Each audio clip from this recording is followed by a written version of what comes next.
Mikal Bridges, he's the guy that the Knicks gave up all the picks for, all the equity, everything to get this guy onto the team.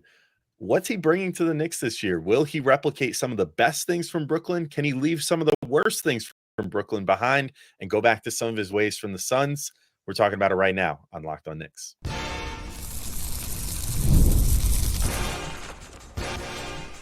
You are Locked On Knicks, your daily New York Knicks podcast, part of the Locked On Podcast Network.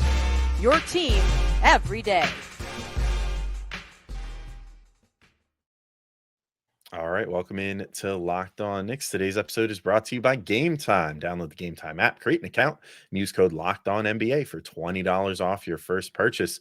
And I want to thank you guys for making Locked On Knicks first listen today and every day, whether you're checking us out on your favorite podcast platform or taking in the sights and sounds on YouTube. We appreciate you making us a part of your daily routine. Make sure you hit that auto download function on your favorite podcast app or the notification bell on YouTube so you never miss an episode, because we are here for you guys in the lead up to the regular season, 5 whole days a week, if not more, depending on how we're feeling any given week, but at least 5, at least. So make sure you never miss an episode.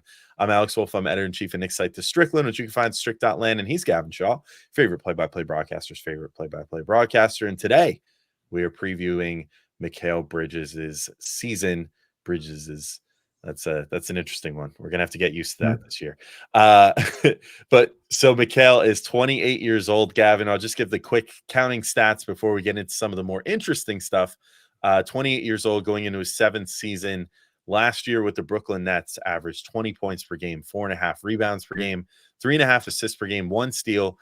Shot 43.5% from the field, 37% from 3, and 81% from the free throw line in 35 minutes per game. I believe he was one of the NBA's minutes leaders last year as well. He was up there as far as overall playing time. For his career over 6 seasons, he is now at 14.3 points per game, 4.1 rebounds per game, 2.6 assists per game, 1.2 steals per game, 0.6 blocks per game, and shooting 48% from the field, 37.5% from 3, and 84.6% from the free throw line. So Gavin, there, especially when you look at the Brooklyn numbers and what he was able to do when he became a 1A scoring option, especially that first half with Brooklyn after the Kevin Durant trade, you kind of understand why this guy became so desirable, because it was like, oh, this guy who can score a little bit and can play phenomenal defense can now score a lot bit and still play pretty phenomenal defense if you need him to.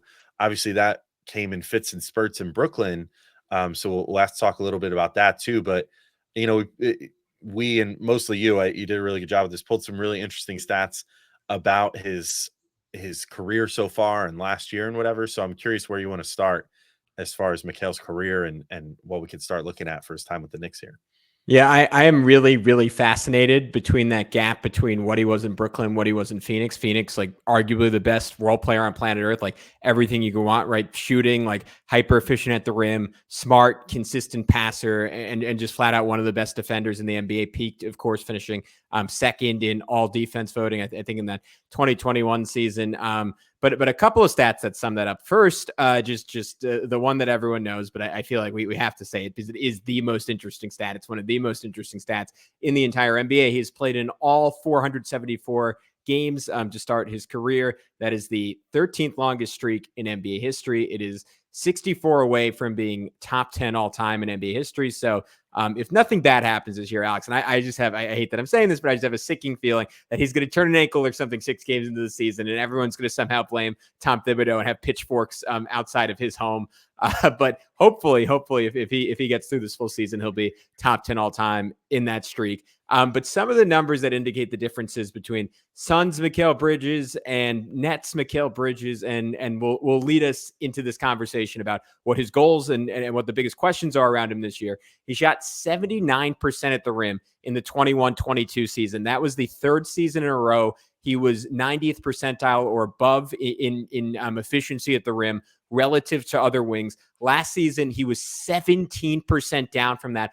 all the way down to 62%. And typically when you see a drop off in efficiency like that, you say, okay, it's because the volume went way up. That was not the case. He was actually shooting less frequently at the rim by a pretty substantial margin than he was in his peak on the Suns. Of course, those shots are a lot tougher when the entirety of the defense is focused on you, because your only other threat with you offensively is Cam Thomas versus those Suns teams where he had Chris Paul, had Devin Booker, had DeAndre Ayton.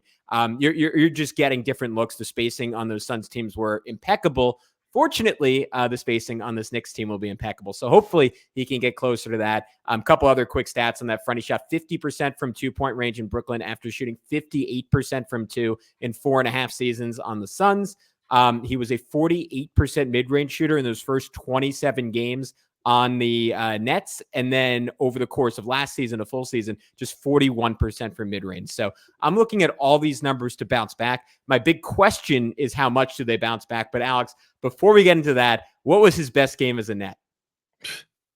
Who cares? We'll just let that go. We've been doing that for every Nick. Obviously we're not going to pick out a best game as a net. Who cares? It was probably against the Knicks. Didn't he have one really good game against the Knicks last year or something? He had a monster game against the Knicks. Yeah. So probably that one, but let's just forget that ever happened. I think I'm with you on the things getting better front. I think the spacing is going to help a lot. I think that the 79% at the rim in 21 to 22 versus then dipping to 62% last year, I think probably has to do a lot with, I was just in the process of looking it up on the fly here, but how often he was assisted, I bet was way down last year compared to previous years. So I'm going to actually look it up in real time here as we're going. But I think that, like, in general, I just think that he's going to benefit from not being the focal point going into this year, but being able to still use some of those skills that he acquired in Brooklyn, or at least that's the ideal. I think that his scoring averages will go down pretty significantly, at least from what he did that like first half with Brooklyn, where he averaged like 26 points per game. I think maybe even depending on how significant you think going from like 20 points per game to like 16 or so, it might seem significant that way too, and maybe make people question, like, well, why was this guy worth like 5 first-round picks or whatever? But if he's the tertiary guy to 2 25-point per game scorers in Brunson and Cat, it doesn't really matter. It's like, as long as you know that he can score when you need him to, it's probably better to have him play more like the role that he did on Phoenix and focus in a little more on just the defensive end, creating those opportunities that way. Generating steals and getting out in transition and stuff like that. So, while I look up these numbers off Clean the Glass real quick, I'll just throw it back to you and just say, I think that the big thing here is all this is just, and I mean, I don't think anyone is really arguing this. It's all just context. Like, he was playing for a team that had nothing to play for, playing a ton of minutes as clearly the best player on the team. All apologies to like Cam Thomas and his opinion of himself, but like, I think that he was the clear number one option on that team. And also, it's understandable that his defensive numbers and stuff, and even his efficiency numbers went down when you realize that, like, this is a guy that clearly, came from a winning situation early in his career, went to a non-winning situation, was asked to do way more on the offensive end. It kind of makes sense that a lot of stuff sort of fell with that because he was just entrusted with so much. And yet, you never really heard anything of it during that time there, which I think is part of what made him so desirable to so many teams, as a guy that, like, he's a pro's pro. He'll do whatever you ask him to do, even if that's to score 20 points per game on a crap team for an entire year. All right, so we've touched on a lot of our big questions around Mikal Bridges. We'll get into them next, including whether he could rediscover that defense, what his efficiency is going to look like, what his role is going to be on the Knicks offense. That might be the one I'm most curious about, and a whole lot more next on Locked On Knicks. But first, I got to let you all know about our friends over at Game Time. And Game Time has a new feature called Game Time Picks that makes getting tickets to see your favorite teams play live even easier. Game Time Picks filters out the fluff to show you only incredible deals on great seats, so you don't have to waste time searching through thousands of tickets. And I'll tell you what, I've been using this feature a ton lately. I don't know if you've heard, but the New York Mets are coming back to New York with a split in LA, and potentially could close out the NLCS at home if they manage to sweep the 3 games that they're going to be hosting in New York. I'm hoping that's the case. I'm hoping to get in the door for one of those games. I'm only going to be in town for 2 of them before I go on a little trip on Friday. So Wednesday, Thursday, I'm going to be on Game Time all day, just waiting for someone to hopefully list a good deal for me.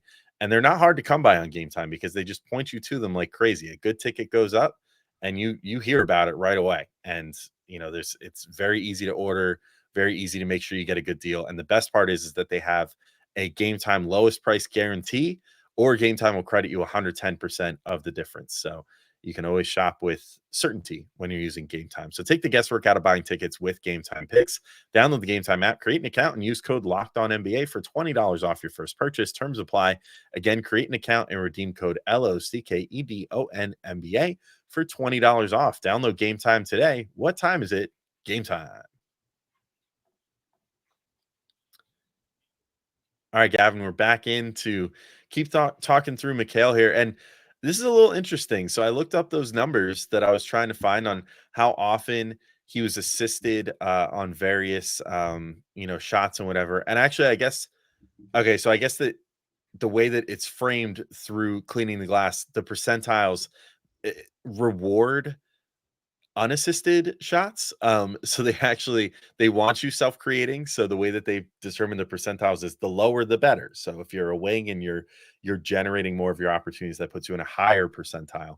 But the data pretty much confirms what I thought, which I think bodes really well for the Knicks here and what he could potentially do this year as far as improving those percentages and whatever. His assisted percentage on all shots that he took other years in his career. So assisted percentage, just meaning the amount of his shots that he made that he was assisted on, 83%, 83%, 85%, 82% through his first 4 years in Phoenix. Then that did dip to 71% the year that he got traded for KD, but then drastically dipped to 55% of the time he was assisted in that first half season with Brooklyn, and then 65% last year. On his threes, that changed a lot as well. So he went from 97, 99, 99, 98, and 98% assisted on threes to then 84% assisted on threes his half season in Brooklyn and 89% last year. So he went from basically all of his threes being assisted to just a percentage of them being assisted. Same goes for the middies too. Even his middies, he was getting assisted on 77%, 74%, 62%, 72%, and 54% when he was in Phoenix, to then just 38% and 39% in Brooklyn. So he was definitely tasked with, even though cleaning the glass says that that's better, that he was doing more of it himself, which makes sense if you're trying to look at like a true 1A star, like a Jalen Brunson, for example. You want to see that he can generate his own offense because that's really important. In the case of Mikal, I think it kind of works in the Knicks' favor that he was more efficient when he was having looks generated for him. But now you know that he can generate those looks if he has to and be relatively efficient doing so, especially from three. But ideally, you'll be feeding him more often than having him feed himself, which is, I think, great as far as the Knicks context for this year. Definitely. And that kind of leads perfectly into my first big question for him, which is what's his role in the offense and what does it look like when he's in with the starters? And how much of an initiation load can he take on from Jalen Brunson? This is something I talked about a lot on the podcast this morning, and it's probably my biggest concern for an offense that I'm pretty assured is going to be top 5 in the NBA, which Alex, I mean, come on, look how far we've come. That's a first world problem, right? I'm talking about concerns when the New York Knicks are almost a lock to be a top 5 offense in the NBA. And yet I do think they lack that clear-cut second initiator they had with Julius Randle. And when Tom Thibodeau's preferred style of play is iso ball and letting one guy sort of dictate everything, it helps to have multiple options to do that. And at least through the first 3 games of preseason, it's pretty much only been Jalen Brunson. You've had spurts of Karl-Anthony Towns. You've had like Mikal Bridges, like going one-on-one here or there, but typically only when he has a clear-cut mismatch. I'm looking for him as this season progresses to get increasingly comfortable with the basketball in his hands. I know we saw in his time in Brooklyn, as to your point, as a 1A guy, like it doesn't look great for him doing that. But I think playing off of Brunson, knowing that he's probably not going to be seeing the best defender on most nights, I do think there is some room there for him to do that, because it's just not Karl-Anthony Towns' game to be like driving and creating shots for others. I think Mikal can do a bit of that. I think it'll help him if some of it comes in transition. We've seen him be just a menace in transition through these preseason games, getting layup after layup. But I like it almost even more like when he's driving to pass the basketball or set up something for someone else. I hope he sets a career high in assists this year. I think it's essential to the Knicks' ability to sustain great offense into the playoffs that he finds his aggressiveness, he hunts shots, and he is just hyper aggressive scoring the basketball, because they need someone other than Jalen who can do that. Yeah, it's kind of interesting, right? Because it's going to be a real dance to do this year with the Knicks, I think, not turning it into just the Brunson and Cat show, even though we've seen that like that pick and roll combo and just that overall combo of two players is going to be super deadly this year and probably average close to 50 points per game just between the two of them. If not more than that, potentially, I guess. But I think I'm with you. It's going to be important to keep those reps in there of Mikal creating for himself. And, maybe that just means giving him a ton of that time in practice. Maybe it means staggering him with the second unit more so he can sort of do that and let Brunson and Cat just kind of sub in and out together more or less. And, stagger Mikal a little more. I think there's ways to do it. And he definitely needs to get those reps, because to make another baseball reference while I'm all baseballed up right now, it's sort of like, like the Mets throwing Kodai Senga out there after only pitching, 7 innings the entire year or whatever, and then being like, hey, go start game 1 of the NLCS. It's like if the Knicks hit the playoffs and then things start to hit the wall a little bit with Brunson and Cat, or God forbid one of them is hurt for a game or two or something, and you need to rely on Bridges to provide that offense for you, you don't want him to go out there and have to be like, okay, well, I guess I need to start creating for myself now. I haven't been doing this all year. Time to stretch these muscles out in real time.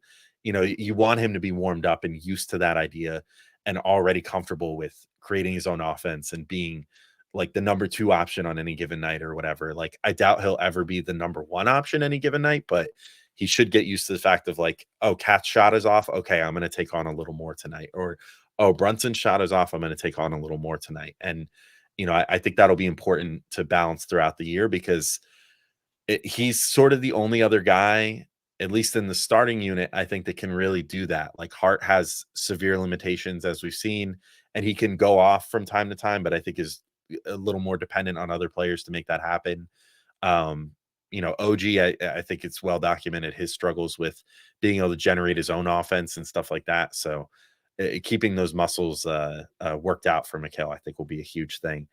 I do want to highlight, we'd written down some of our big questions here for the year, and one of yours was, what's up with his jumper? Is there anything to be concerned about, or is it a big nothing burger? And I want to just go on record, like, I've seen some people freaking out about the jumper and whatever, that he basically just takes a set shot. It's kind of slow, like he doesn't really jump much, all this stuff.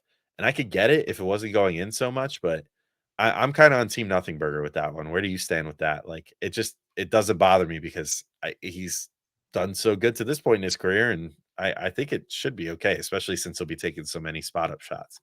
Yeah, last night spooked me the most. I mean, the 2 airball threes, the play where in the free throw where Anthony Edwards like called him out for changing his shot. It does feel like the motion transfer looks a little weird to me, in that it's almost similar to OG Anunoby, but like a more pronounced hitch where he's kind of pausing at the top of his shot, and that's where you got the 2 air balls. Then, as Benji Ritholtz pointed out on Twitter, like there was another 3 where like he kind of shot the same way, and it looked gorgeous, right? So I'm definitely not panicked. I would say maybe like 3 out of 10 on the panic meter, but there are times where it just does not seem like he's getting as much power as he should be in it. And he did have an issue with the hitch early in his career on the Suns. So I'm wondering if that's something that could be coming back for whatever reason, if he was like trying to slightly alter it. They're definitely some mechanical differences in how it looks now versus 2-3 years ago. And even a little different than last year. So I'm fascinated to see if someone asks him about that, if that's an intentional choice or just something that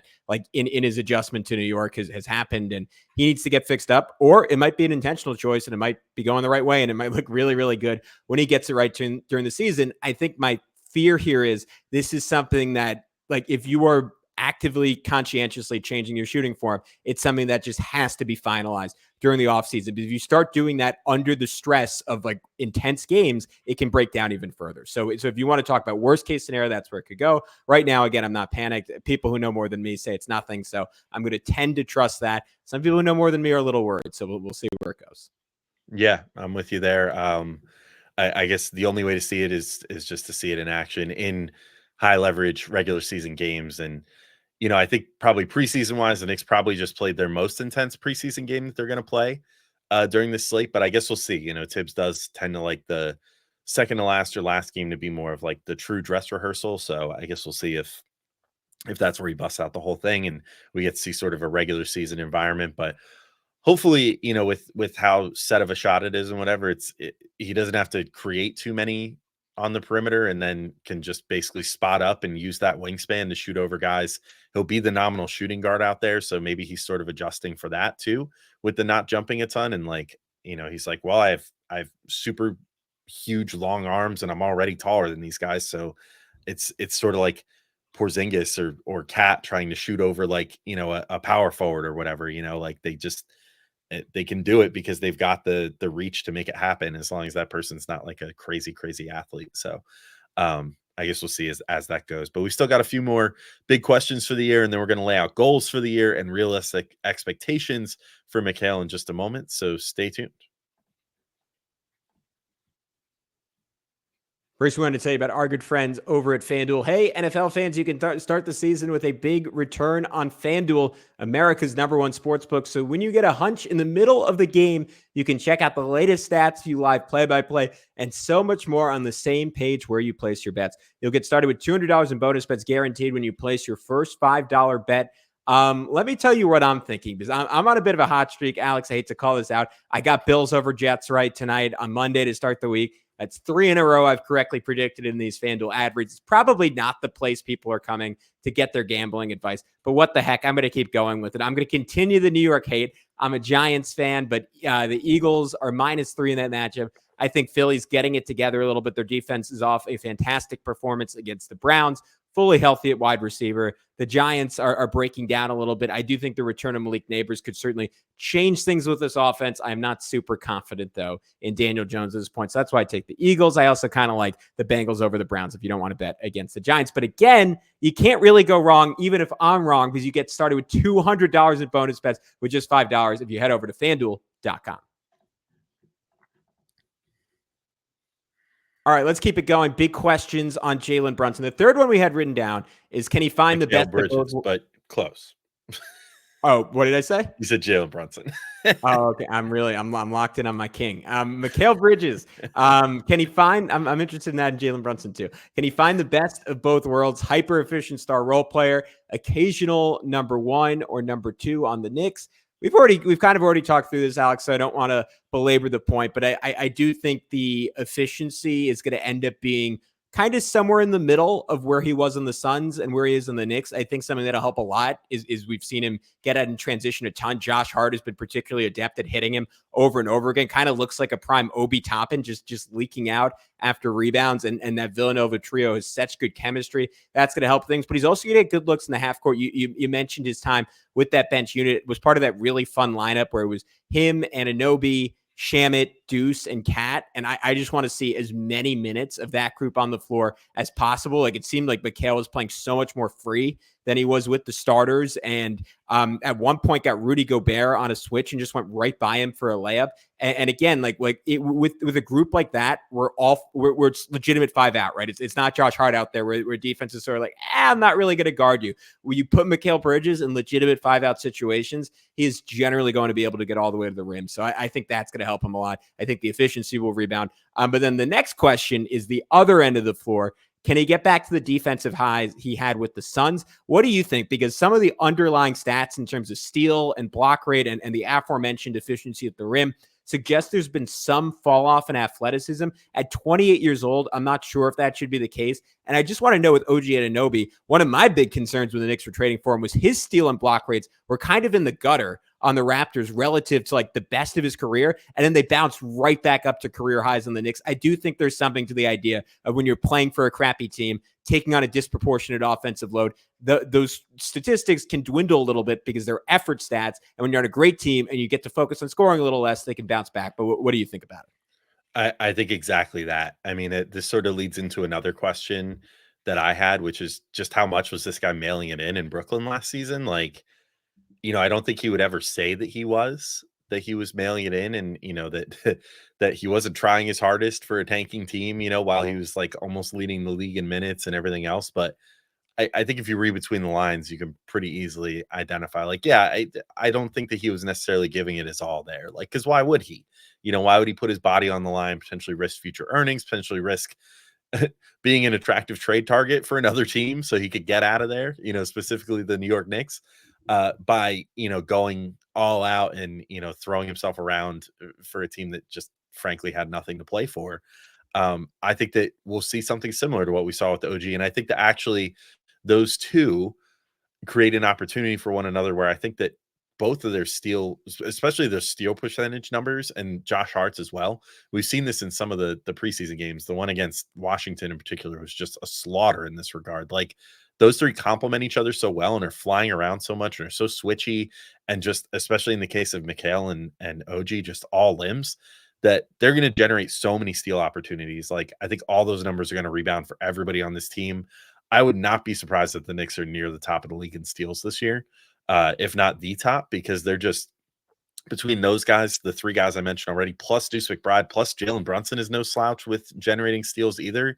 And even if you look at a guy like Cat, like, he's not that bad at generating steals overall for his career. Mitchell Robinson is great at generating steals. Like, I think that once this team is all the way healthy, they're going to just be limbs everywhere. And it's just going to be absolute hell for everybody. And I think that's going to lead to a big bounce back for Mikal and his role. I actually have like sort of a hot take in his expectations for this year. So I'll kind of table that for a moment that relates to that. But like, I really think that his defensive presence is going to be felt in a pretty large way with the Knicks this year.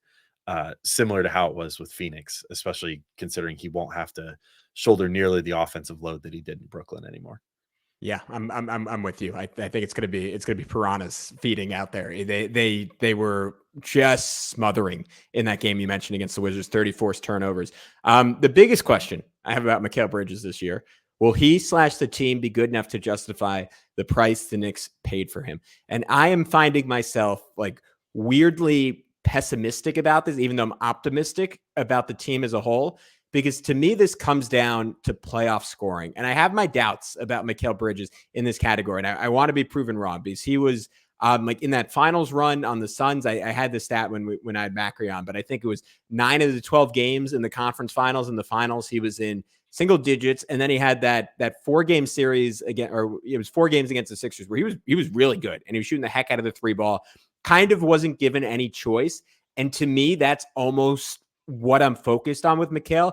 I think if he gets enough shots up, he's generally going to be pretty efficient. But I do think there's and maybe this is part of that Villanova basketball, there's kind of a Josh Hart-esque quality there, where if he knows there's someone better than him on the floor, he is going to be deferential, and he's going to say, hey, like, why am I taking an open 3 when like Jalen could just get all the way to the rim and get a layup or get to the foul line every time?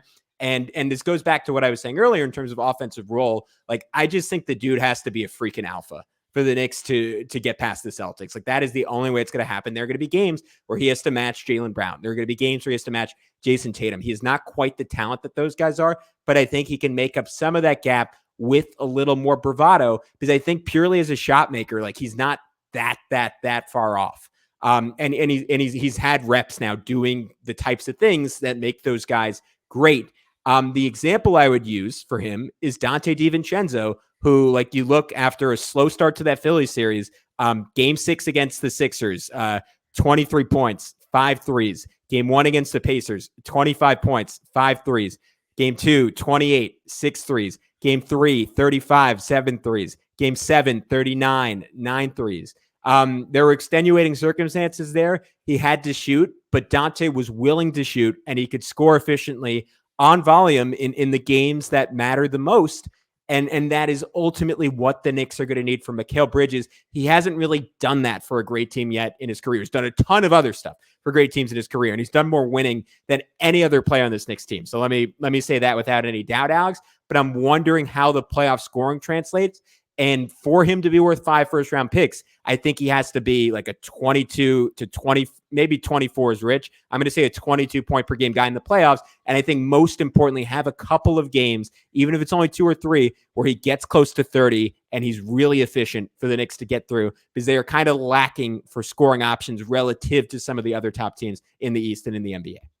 Yeah, I'm with you. I mean, I think the scoring will be sort of the big question mark, and it all sort of circles back to what we were talking about early on here in the show, which is a nice way to sort of bring this back around of like, is he going to get enough opportunities to keep that like alpha scoring mentality active, because he had to use that in Brooklyn. He had to have that mentality night in, night out. And we saw, again, like some of the times that he faced the Knicks, like the best of that come out a couple times. And, he's going to need to have enough opportunity to keep that going, I think, from his time with the Nets, while also balancing, like, hey, he also shouldn't be as big of a scoring option most nights, because you want that defense there at all times. I will say, like, to your point, he has that pedigree of being a really good player on a team that's made it to the NBA Finals before.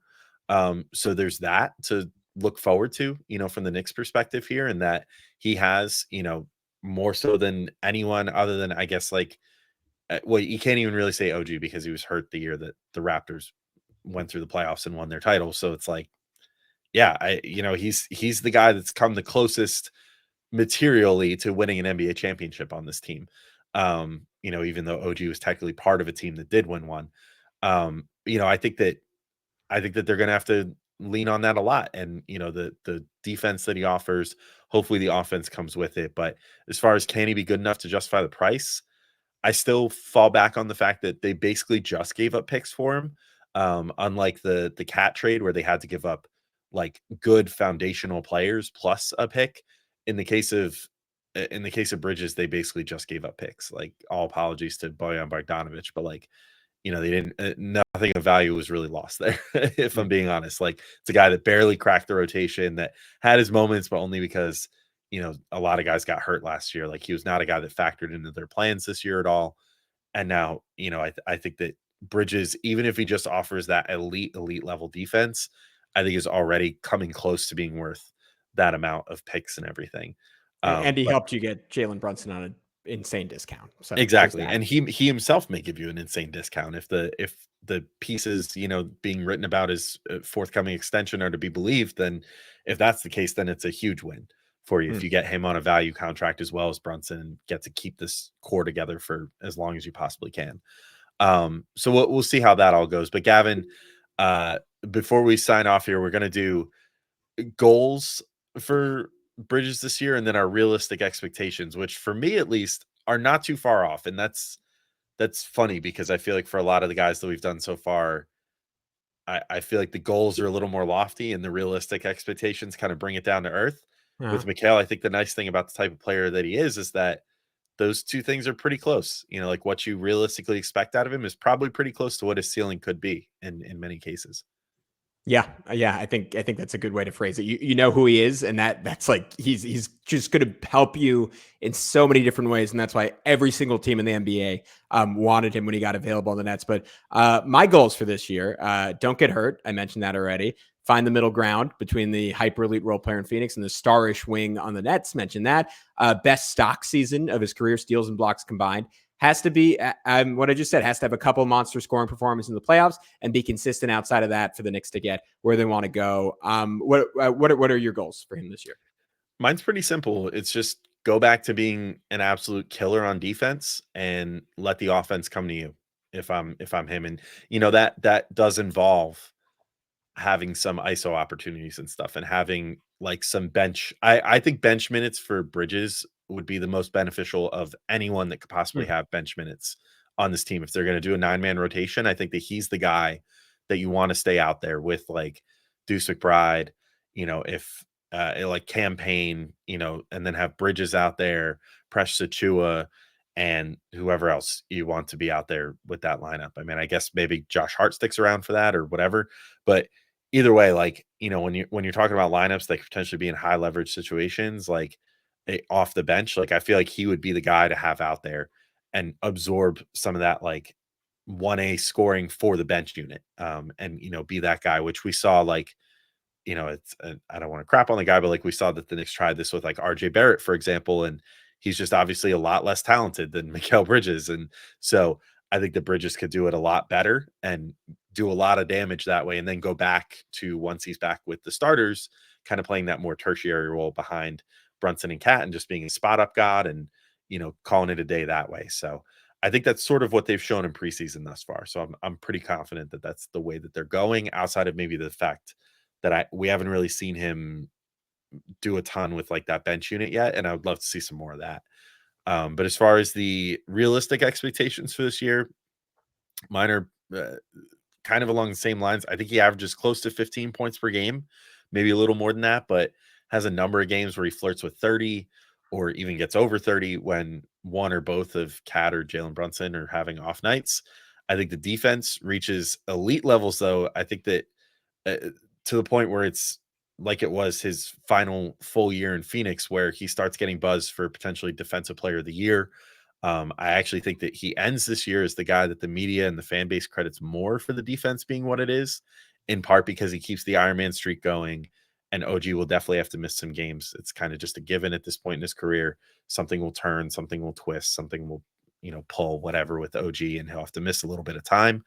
Bridges will be the one constant out there, and I think the Knicks defense is going to be really good with him anchoring it, with him and OG ideally anchoring it. But even if it's just like Bridges and Josh Hart and Deuce McBride out there, I think that it's going to be a really elite defense, and he's going to be the guy that everybody kind of points to and says, that's the guy right there, and he should probably get some defensive player of the year votes because of it. Yeah. Mine are a little higher in some areas, a little lower in others. I think around 18 points per game for him. I just think the Knicks are going to need him to hit that number because there's only so many guys in this team that want to shoot, want to score. Again, somewhere between his Suns efficiency and his Nets efficiency, rim volume and accuracy both go up, thrives at his minutes with the bench. While taking, I think it's going to take some time for things to click with the starters. I think they're far behind just because they made this trade so late in the offseason, and what was the expectations over the offseason are not going to come to fruition in terms of how they're going to play, what lineups they were going to use. And now Tom Thibodeau has to figure all that out. I think he's a great year in transition, wreaks havoc on defense, maybe not quite as good one-on-one as his reputation suggested in Phoenix, but still an elite defender in contention for an all defensive type team. I think he has an up and down playoff run that at least in his first year leaves the Knicks and their fans a little short of where they want to be. And some fans slightly disappointed for the price that the Knicks pay. I think down the road, he's going to remedy that, have some monster playoff performances, and hopefully it ends in a Knicks championship. But that is it for the Mikal Bridges player preview. As far as the rest of the week, a ton of fun stuff to come. We still have to preview Jalen Brunson's season. A long promised guest will come on for that one, and a whole lot more. Another guest summing up the preseason, 2 preseason recaps, and then our bold prediction episode with the Knicks Film School guys. So don't miss any of that. Stay tuned on Locked On Knicks.